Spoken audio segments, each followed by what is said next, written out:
Assalamualaikum warahmatullahi wabarakatuh.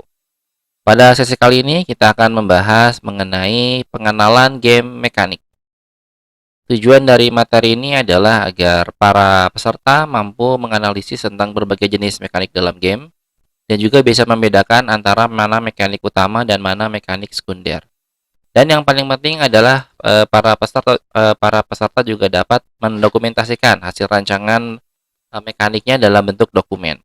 Dokumen ini nanti yang akan diberikan kepada game programmer ataupun game artist untuk bisa diimplementasikan. Nah, sebelum membahas tentang teknik-teknik dari berbagai jenis game mekanik dan juga bagaimana cara menuangkannya dalam bentuk dokumen, kita harus sepakat dulu tentang definisi dari game mekanik karena ada banyak sekali beberapa terminologi terkait dengan pengembangan game ini sebetulnya masih menjadi perdebatan ya di antara para praktisi industri dan akademisi. Kita akan coba sepakati dulu mana yang akan kita gunakan. Di sini ada beberapa terminologi, misalkan ada game goal, ada game tipologi, ada game rules, genre, gameplay, dan yang akan kita fokuskan adalah game mekanik. Kita akan coba melihat beberapa definisi terkait dengan game mekanik yang sudah dijelaskan oleh para praktisi dan juga para akademisi. Yang pertama ini dari Wikipedia itu adalah menjelaskan game mekanik itu adalah aturan terhadap tindakan player dan juga respon terhadap elemen permainan. Tapi kalau misalkan dari game design ini merupakan salah satu organisasi dari game design ya. Jadi game mekanik itu disebut sebagai misi di dalam game. Ini udah spesifik definisinya. Sementara dari para akademisi di sini ada Miguel Sicard, namanya susahnya. Miguel Sicard itu game mekanik itu adalah fungsi yang dipanggil berdasarkan event tertentu. Ini Miguel Sicard membuat definisi game mekanik yang lebih ke arah fungsi. Jadi sudut pandangnya adalah programmer.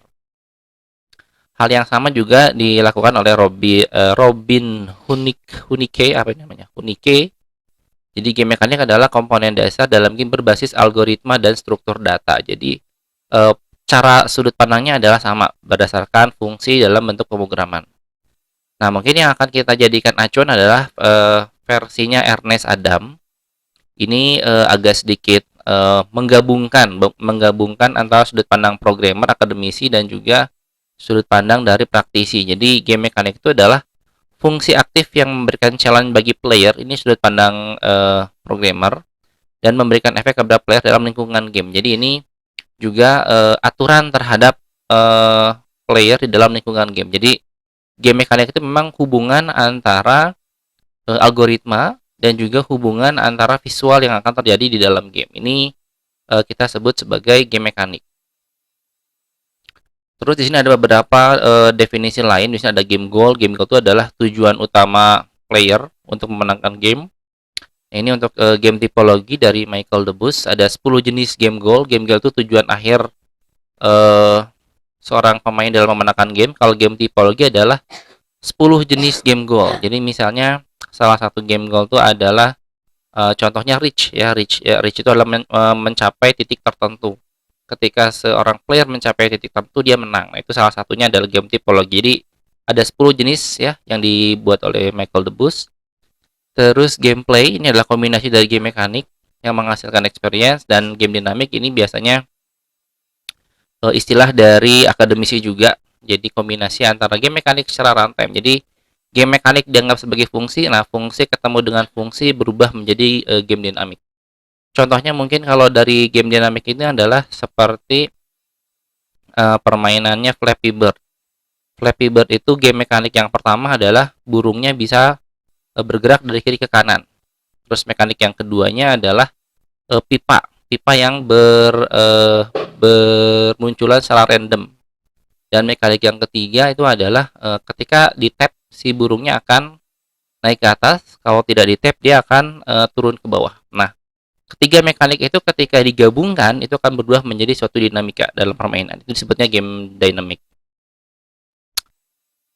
Jadi kalau kita coba kombinasikan itu semua berbagai jenis definisi tadi ya.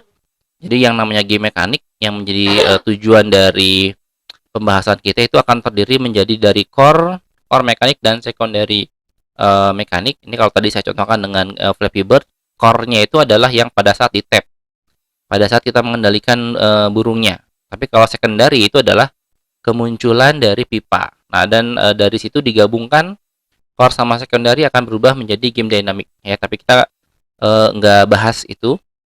Terus game tipologi yang kaitan dengan 10 game goal tadi.